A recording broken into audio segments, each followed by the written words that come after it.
नमस्कार मंडळी, मी सोनाली किचन कट्टा रेसिपी चॅनलवर तुम्हा सर्वांचं मनापासून स्वागत करते। तर आज आपण खानदेशामध्ये पारंपरिक पद्धतीने बनवल्या जाणाऱ्या बिबड्या सोप्या पद्धतीने बनवलेल्या आहेत, वेगळ्या पद्धतीने। त्यासाठी व्हिडिओ स्किप न करता बघा। व्हिडिओ आवडल्या चॅनलला लाईक शेअर सबस्क्राइब करायला विसरू नका।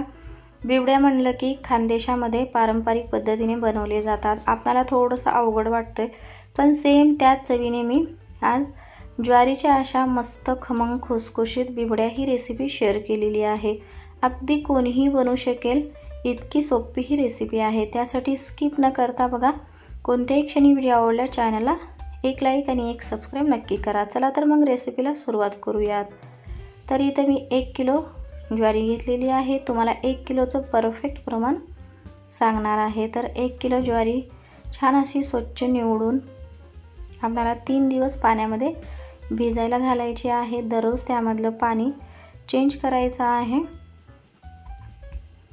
तर अशा पद्धतीने 3 दिवस मी छान असे आपले हे ज्वारी भिजायला टाकून तिसऱ्या दिवशी हे छान धुवून घ्यायचं आणि एखाद्या कॉटनच्या कपड्यावर सुकवायला टाकायचं। घरातच अजिबात ह्याला ऊन वगैरे दाखवायचं नाही, घरातच फॅन खाली आपल्याला हे सुकून घ्यायचं आहे। थोडेसे ओलसर असेल तरीही चालेल, पण कोरडे झाले पाहिजे। तर अशा पद्धतीने मी हे ज्वारी आहेत छान असे सुकून घेतलेले आहेत। थोडेसे आंबट ओले असेल तरीही चालतात। तर आता आपण हे मिक्सरला एकदम बारीक असं वाटून घेणार आहोत।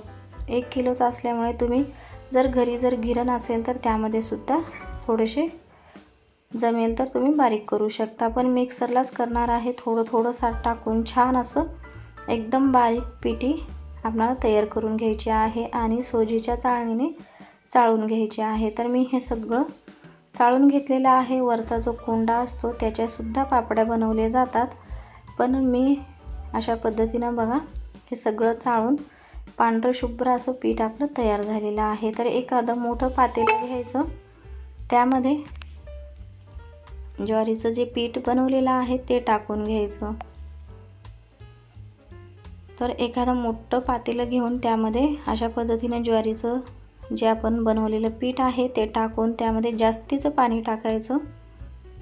थोडंसं जास्तीचं पाणी टाकून आपल्याला हे रात्रभरासाठी पीठ ठेवून द्यायचं आहे। हाताच्या साहाय्याने सगळं आपण पीठ मिक्स करून जास्तीचं पाणी टाकून रात्रभरासाठी ठेवून द्यायचं आहे, जेणेकरून कसं आपण गव्हाचं चीक काढतो त्या पद्धतीनं हे आता आपल्याला बनवायचं आहे।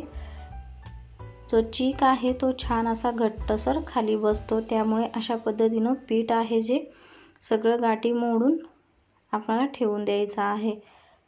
दुसऱ्या दिवशी छान असं आपलं पीठ तयार होते आणि वरी एकदम असं काळपट पाणी किंवा खाली पीठ आणि वरी पाणी राहतं। तर आता मी हे वरचं पाणी टाकून दिलेलं आहे आणि आपला जो चीक आहे असा खाली बसलेला आहे ते छान असं मिक्स करून घ्यायचं। तर बघा किती मस्त पांढरा शुभ्र आपला हा चीक तयार झालेला आहे। तर एखाद्या भांड्याने मी हे मोजून घेते, जेणेकरून पाण्याचं आपल्याला परफेक्ट प्रमाण कळून जाईल। तर बघा एवढं भांडं आपलं फुल भरलेलं आहे, थोडंसं कमी आहे। आपल्याला ह्याच भांड्याने पाण्याचं माप घ्यायचं आहे। तर आता आपण जाड बुडाचं पातेलं गॅसवर ठेवायचं आहे। त्यामध्ये आपल्याला जेवढं चीक होतं त्या डब्याच्या मापाने आपल्याला 3 डबे ह्यामध्ये पाणी टाकायचं आहे। एक वाटी जर मिश्रण असेल तर 3 आपल्याला वाटी पाणी टाकायचं आहे। तर आपण हे बिबड्या बनवत आहे त्यासाठी थोडंसं आपल्याला पातळसर हे मिश्रण हवं आहे। छान अशी उकळी आलेली आहे बघा,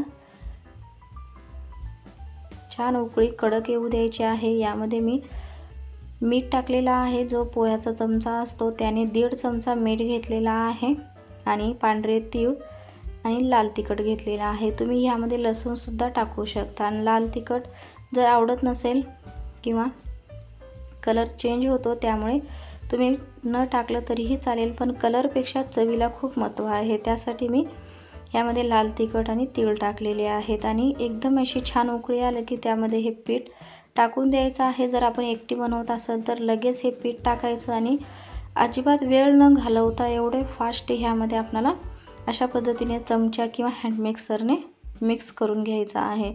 इथं जर आपण वेळ घालवला तर गाठी होतील आणि एवढी आपण मेहनत केलेली सगळी वाया जाईल। त्यासाठी इथं अगदी फास्ट अशा पद्धतीनं मिक्स करून घ्यायचं आहे जेणेकरून गाठी होणार नाहीत।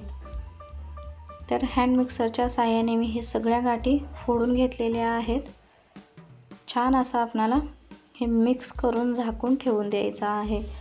पहिल्यांदा जेव्हा आपण चीक टाकतो तेव्हा एकदम फास्ट प्रोसेस करायची आहे। फास्ट आपल्याला हे मिक्स करत राहायचं आहे। झाकण लावून छान असं 15 ते 20 मिनिटं आपल्याला हे शिजून घ्यायचं आहे जेणेकरून ज्वारीचे पापड चिरणार नाहीत। ज्वारीचे पापड अनेक जणांची अशी समस्या असते की पापड वाळल्यावर चिरतो आतून।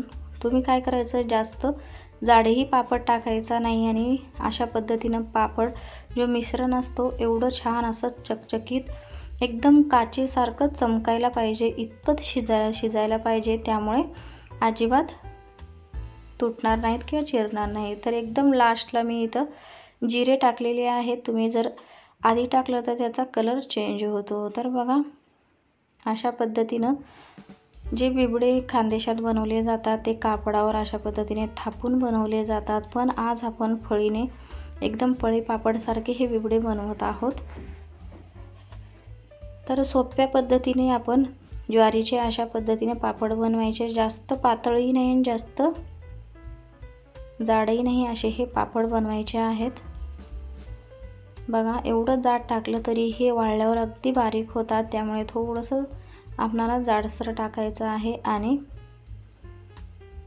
अशा पद्धतीने थोडं पसरून घ्यायचं आहे। 2 दिवस कडक उन्हामध्ये छान असे आपले हे बिबडे किंवा तुम्ही ज्वारीचे पापड सुद्धा बनवू शकता। तर बघा अशा पद्धतीनं मस्त आपले पापड पांढरे शुभ्र तयार झालेले आहेत। जिरे एकदम लास्टला टाकायचं जेणेकरून पापडाचा कलर चेंज होणार नाही।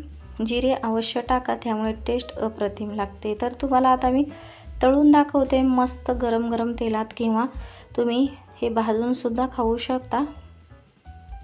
तर बघा मस्त फुललेले आहेत आणि एवढे अप्रतिम टेस्टी होतात। तुम्ही नक्की माझ्या पद्धतीने ट्राय करून बघा। अगदी नवीन करणारे सुद्धा पहिल्याच प्रयत्नात चांगल्या प्रकारे हे बिबडे किंवा ज्वारीचे पापड बनवू शकता। बघा किती पांढरे शुभ्र आपले खुसखुशीत असे पापड तयार झालेले आहेत। ही रेसिपी तुम्हाला कशी वाटली कमेंट्स करून नक्की सांगा आणि ह्या पद्धतीने बनवून बघा।